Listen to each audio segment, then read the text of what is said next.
alone. They do not reflect those of this network, his employer, any of the universities he attended, his family and friends, or former roommates, any of the 5 Temptations, the 4 Tops, or any number of the Pips. They may or may not reflect those of the other voices in his head. His dog, however, agrees with him 100%.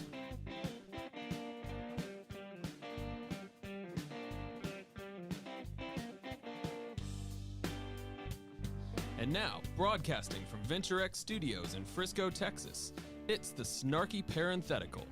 Here's your host. He's highly caffeinated and mildly irritated. Here's Lathan Watts. All right. Welcome back, Snarky Parenthetical. A lot to talk about today, so we're just going to jump right into it.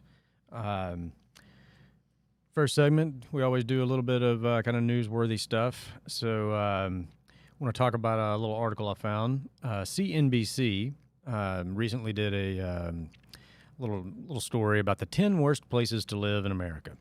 And I found their coverage from notthebee.com, which I would highly recommend to anyone. Formerly, my favorite website on the internet was the Babylon Bee until they launched Not the Bee. And Not the Bee has now taken the #1 spot as basically the reason to keep the internet. And to me, even the fact that they had to do a separate site called Not the Bee is probably the best social commentary that anybody could provide. Like they had so many stories that were so ridiculous that if they posted them, people would think it was satire. If they posted them on the regular Babylon Bee site, which is satire, that they had to launch an entire new website. Right. Like, this is where we're going to put all of these absurd actual stories, and we're just going to call it Not the Bee. Yeah. You can imagine the moment the light bulb went off. Right. In someone's head over there when they realized, oh, yeah, obviously. Yeah.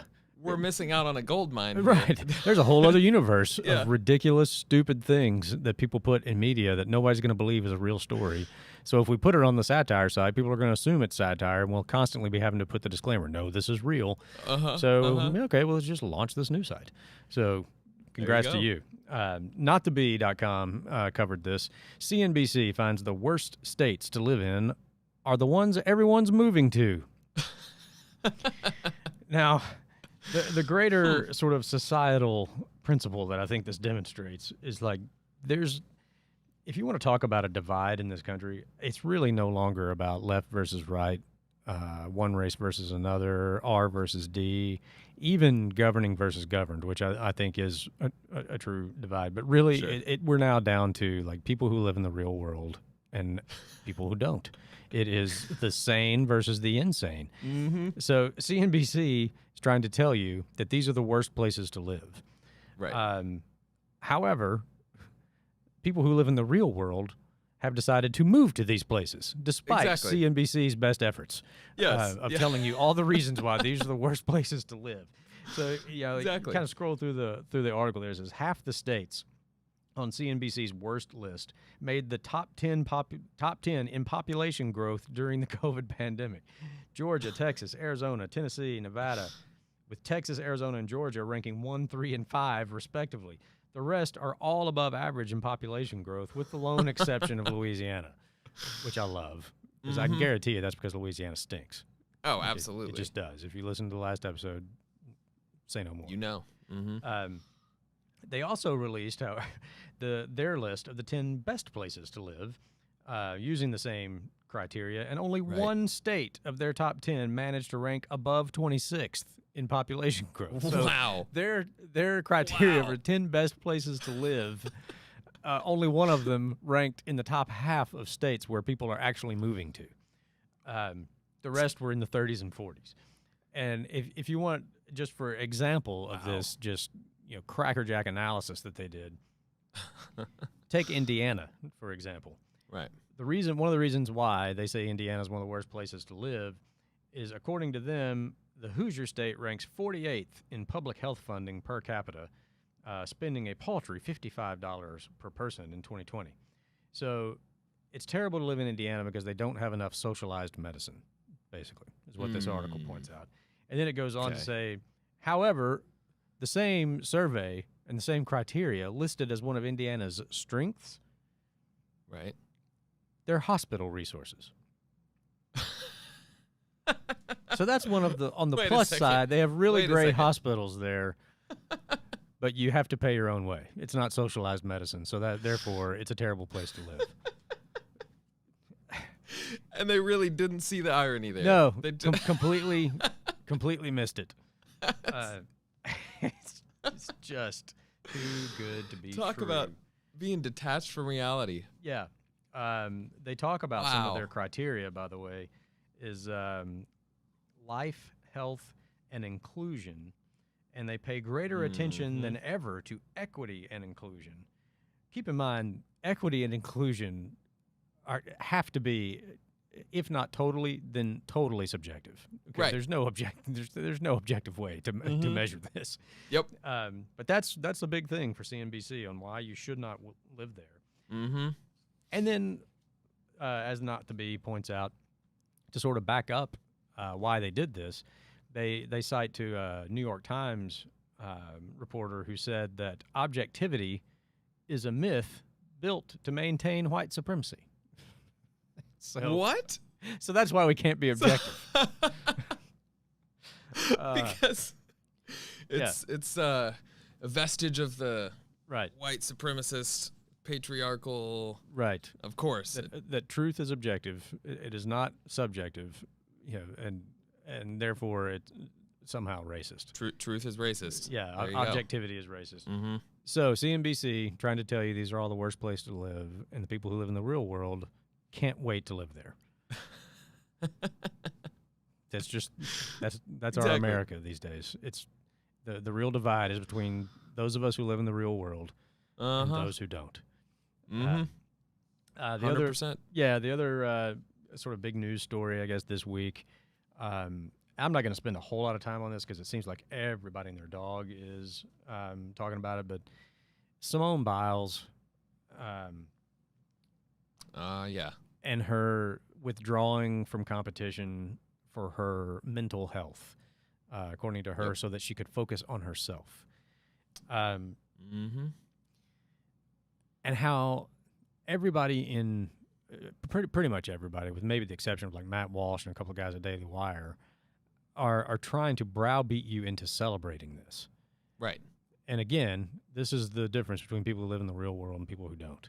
Right. Okay, because I took one look at what was going on, and what she said was the reason why she did it. And I'm like, so you choked, and then you quit. Right. If this was any other athlete in any other sport, that would be the story. Yeah. Oh, 100%. Did not perform up to what everybody expected. Choked. Mm-hmm. Couldn't deal with it, so she quit. But in the unrealistic world that some people choose to live in, quitting is now somehow winning. Abandoning your team is somehow supporting your team. Focusing on yourself is not selfish. Right.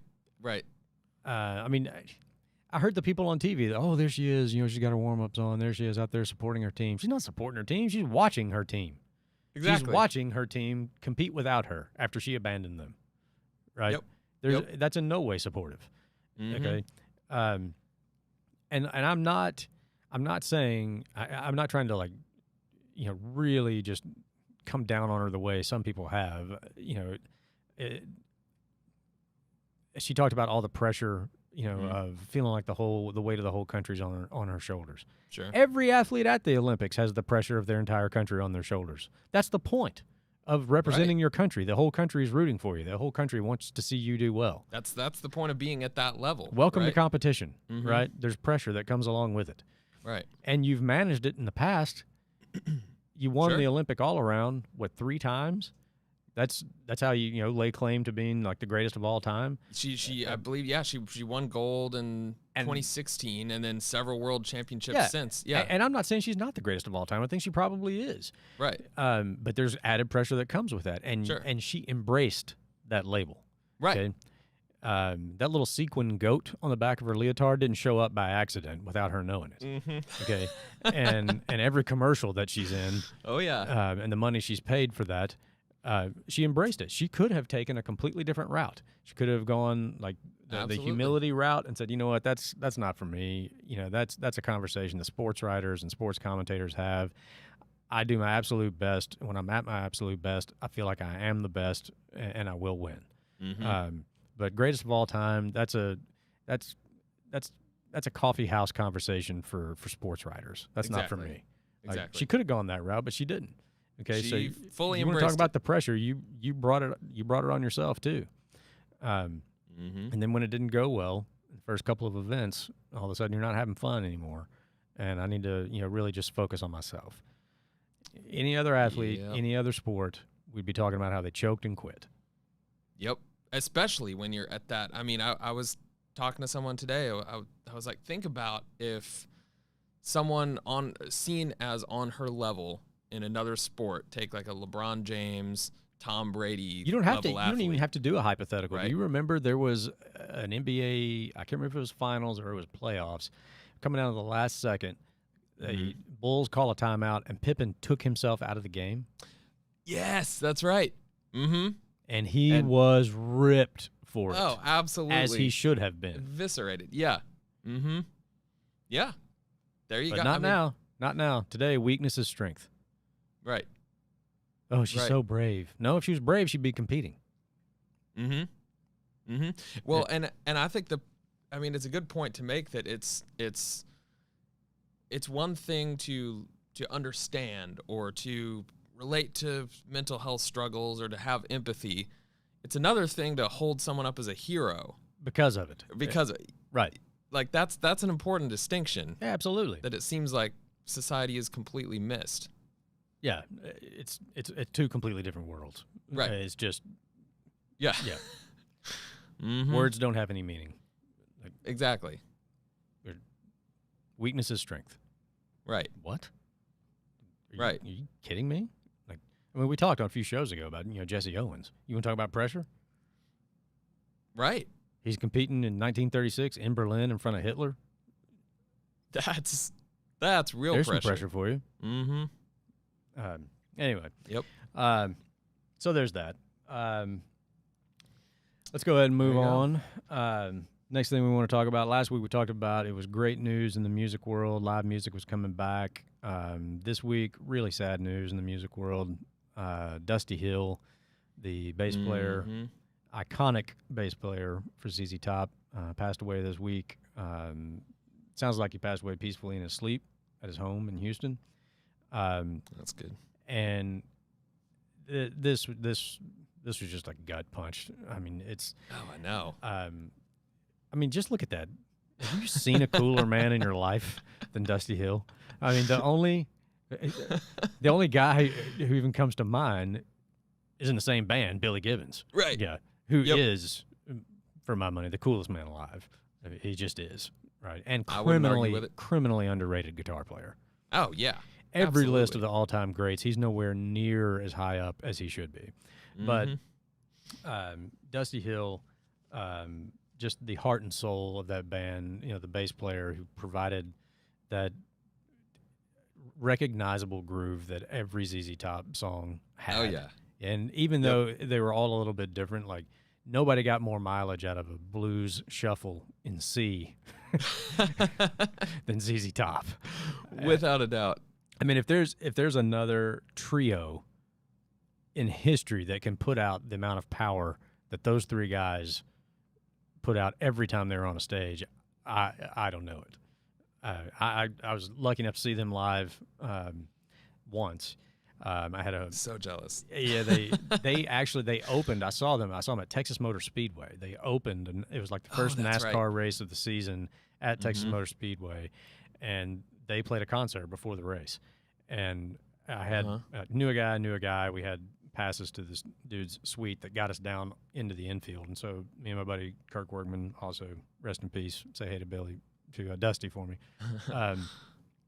He and I got down there pretty close to the stage, and it was phenomenal. Helicopter comes in, lands in the infield. Three guys get out of the helicopter, walk up on stage, and just tore into every song you would want to hear in a ZZ Top show. just back to back to back, because I'm sure they had a time crunch because the race was going to be televised, and so they had to be, get in and get out. But they played everything you would want to hear. I mean, they just walked up on stage and just tore in to Give Me All Your Lovin'. Yep. I think they closed with LaGrange, of course, but I mean, Sharp Dressed Man, Tush, everything, every ZZ Top song that you would want to hear. Yep. They just blew the place up. Man. And I mean, no frills, no big stage show, because they just built a stage right there in the infield, right on the edge of the track. Right. And, just absolutely killed it. Incredible. Yeah, I mean, just phenomenal. I can only imagine. I love, like, the pairing of his voice and Billy Gibbons, because Dusty had that sort of higher pitch, that higher tone kind of tenor with some rasp in it, and then you got Billy with the really, really low, the rumor spreading round. Yep. How. Like, it doesn't get cooler than ZZ Top. It just doesn't. No, it really doesn't. Yeah. And it just makes me sad that, not ever going to see those three guys on stage again. Yep. They were possibly the band that really got me into when I was younger and used to think, classic rock was just, that's just music for dads, and it's just lame, Right. That's not the real cool stuff, right? And I remember hearing a ZZ Top song. I forget which one, but it didn't matter, because as soon as I heard one, I had to hear them all. All of them, right? Yep. I want to listen to everything these guys do. Exactly, exactly. And that was kind of the thing that broke through. Like, oh yeah, this old blues rock is like really cool, killer. I saw Billy Gibbons. Billy has like his own little side project where he does this sort of little solo just blues act. Saw them at Billy Bob's a couple of years ago. It just blew the roof off the place. I mean, it was him and two other guys, one other guitar player and a drummer. Nothing on stage but those three guys. Packed house at Billy Bob's, and we got there early. Went to see guys ride bulls. I mean, where else but like it's the perfect Billy venue. Bob's is perfect for ZZ Top, right? I mean, oh yeah, you got like half a dozen barbecue joints within Billy Bob's.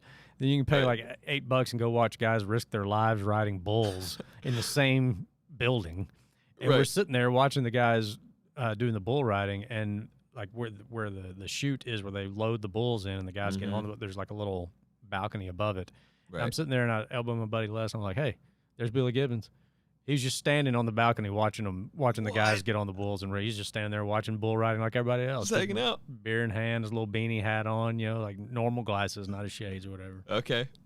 And then like hour and a half later walks out, dressed about like this, just the sequin nudie suit jacket, and just it was just killer. He played 2 or 3 ZZ Top songs, but most of the rest were original blues tunes, and just amazing. Wow. So rest in peace, Dusty Hill. The world is a less bluesy place without you. Absolute legend. But thankfully, they recorded a whole lot of great music we can listen to for a long time. So sure thing. Let's get to something I'm sort of mildly irritated about this week. You could probably catch I was a little mildly irritated about the coverage of the Simone Biles thing. So keeping with the Olympic theme, because we've talked about the Olympics a couple of times in the last few weeks. I think it was last night. Might have been last night. Might have been night before. This whole like the inclusion of like the woke mindset into everything, and how it's invaded the Olympics too.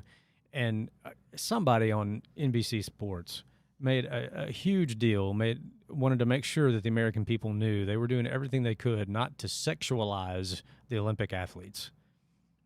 What? Okay. Is that why you have women's beach volleyball on in prime time then? Right. Right? Yeah, because everybody really cares about beach volleyball in the interim between the Olympics, right? Right. No, it's the top of SportsCenter every night. Of course. Yeah. Yeah, I mean, what could possibly be the reason that every heterosexual male in the world is cheering for the gold medal match to be between Switzerland and Brazil in women's beach volleyball? Because they really just want to see some really high-quality volleyball. That's what it is. That's right. They really love how after every point, they get together and hug and pat each other on the rear end because they really appreciate teamwork and camaraderie. That's what it is. Oh, yeah.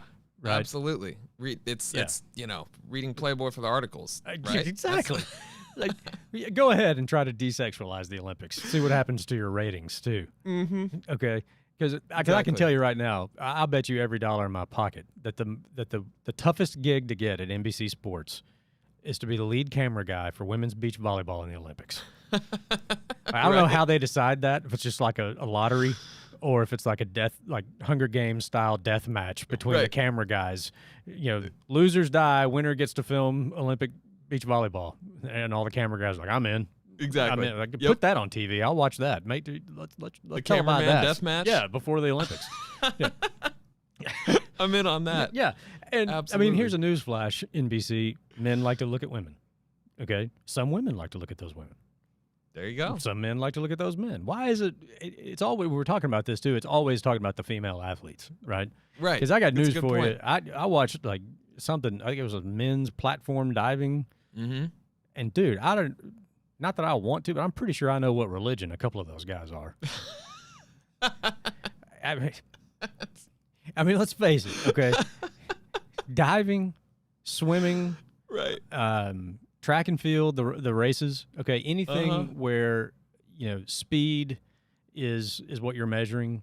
The athletes want as little resistance, wind resistance or water resistance if it's swimming, that they can possibly have.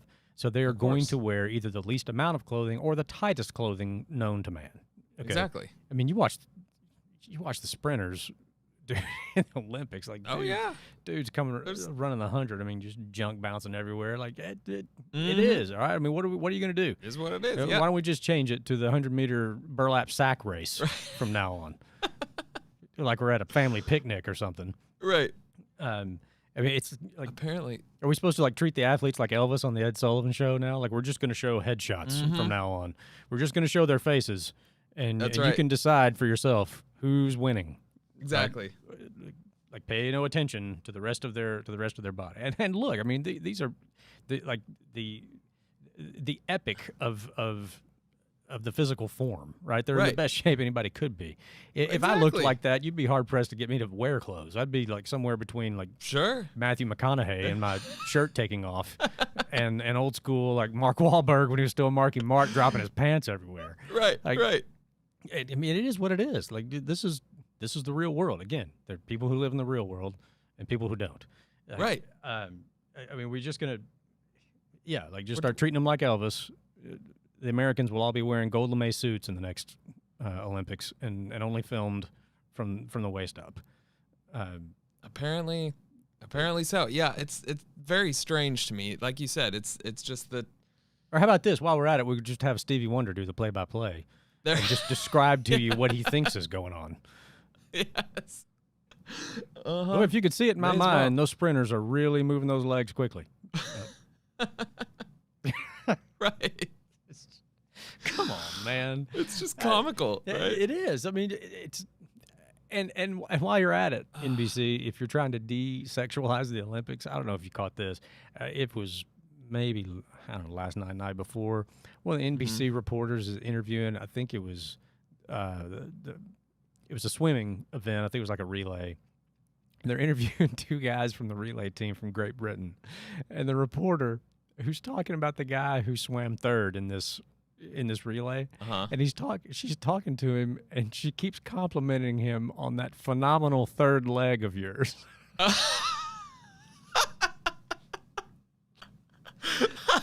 Even when she said it, both the guys who are sitting there in the interview are trying not to laugh, and she must have said it half a dozen times. Like, okay, you want to desexualize the Olympics?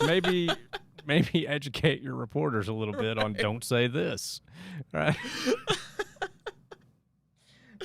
That's way too good. I need to find that clip. Oh, man. Yeah, you can find it on Twitter. I guarantee you. Yep. So, I mean, what are we gonna do? I mean, we just make all the women compete in burqas, right? In every sport. I mean, Saudi Arabia would probably be on board. There you go. That's the way to get them back in the Olympics. All of a sudden, the Saudi women dominate the Olympics. They're the only people who know how to swim in burqas and run fast. They've been training for this their whole life. Their whole life. This is our moment. Good luck, gymnasts. trying to do double, quadruple Lindy with 4 twists, covered head to toe in fabric. Mm-hmm. Okay. And speaking of gymnasts, okay, every time they put female gymnasts on the screen, they got their name, their country, and what's right underneath it, how old she is. Right. Do they do that in every other sport? If they do, I haven't really noticed it. And I'm here to tell you, they do that. That's because every dirty old man in the world wants to know just how bad he should feel about himself when they put this girl in a leotard on the screen. Exactly. Yeah. But don't worry. Talking reality. Yeah. Yeah, don't worry. NBC is on the case. NBC, no, that's right. They're gonna take care of it. Their investigative journalism, their top 10 lists are on point. Exactly. They're totally in touch with reality. They've got a grasp on it. I mean, yeah. Which, by the way, talking about the de-sexualizing the Olympics, the other story I read along those lines was they installed for all the athletes in the Olympic Village to try to mitigate activity, right? Cardboard beds. I did hear this. And I'm just like, my first thought's like, well, a couple things. Number one, you really think that's going to stop? Right. These are athletes in peak physical form. Right. Yeah. Yeah. Hanging out with. Yeah. I think they can figure things out without. You know what I mean? You cannot. Very strange. It's human nature, right? Yeah. We're going to conquer human nature with a cardboard bed. Got it. Apparently, that's what they think. Good to know. Good to know you got that handled. Mm-hmm. I was really worried about it. Yeah. Like I would like to just watch Olympic sports and cheer for my country. I really would. Just once. Right. It's just it doesn't seem like it's that much to ask. It seems like it used to be that simple, and somehow. I tell you when I think it was really, and maybe it's because I'm sort of a child of the 80s. I mean, I'm a Cold War kid, But when the Soviet Union was like the be-all, end-all, like the evil empire, and it didn't matter what the sport was. If it was the U.S. versus the Soviet Union, it took on ramifications well beyond sport. Mm-hmm. I mean, it didn't matter if it was, if it was Olympic ping pong, but it's the USSR versus the U.S. Yep. Whole world's going to watch. Mm-hmm. And everybody's picking a side. Exactly. I mean, it was just like the 1980 Olympic hockey team, one of the greatest stories in the history of sport. It's for that, right? Sure. So I get that sports can take on, bigger stories. And themes. And, and it's like we've talked about before. Like it should be, if you kept politics out of it to the degree that you can, then it becomes a way where we can sort of indulge that kind of tribal instinct, us versus them. Right. Right. Like we can fight it out with the Russians on a sheet of ice. Exactly. In a hockey rink, without blowing up the whole world. Mm-hmm. And it becomes a productive outlet. Yeah. Almost. Yeah. Yeah. Mm-hmm. All right. We have crammed a whole lot in, but I don't want to shortchange our sponsor for today's show. Oh. Today's show brought to you by the Snake Hole Lounge of Pawnee, Indiana. Which I'm pretty sure probably figured into CNBC's ranking of Indiana as one of the worst places in America to live. The fact that they have the Snake Hole Lounge. Just the fact that it exists. Yep. And guess what? People lining up to make it into that club. That they are. I think it's an American success story myself, because I know at least one of the owners was literally homeless. That's right. Yep. So, I mean, that's just the American entrepreneurial spirit at its best, as far as I'm concerned. Doing its thing. I mean, great views. I hear they've got a canyon. I think they call it the pit over there. I think so. But it's a scenic view. Yep. You know, you got to avoid it. You don't want to fall into it. But, that's right. So there you go. Today's show brought to you by Snake Hole Lounge. All right, I think we've done enough damage for today. I've probably offended as many people as I possibly could in the span of 30 minutes. So my work here is done. Sounds good. And thanks to Stan the Man, all the people at the JPK Network, Brett on the board. Thank you all for tuning in again. If you didn't like it, come back next week. I'll offend another group of people, and you can join in. There you go. All right. It's the Snarky Parenthetical on the JPK Network. We'll see you next week.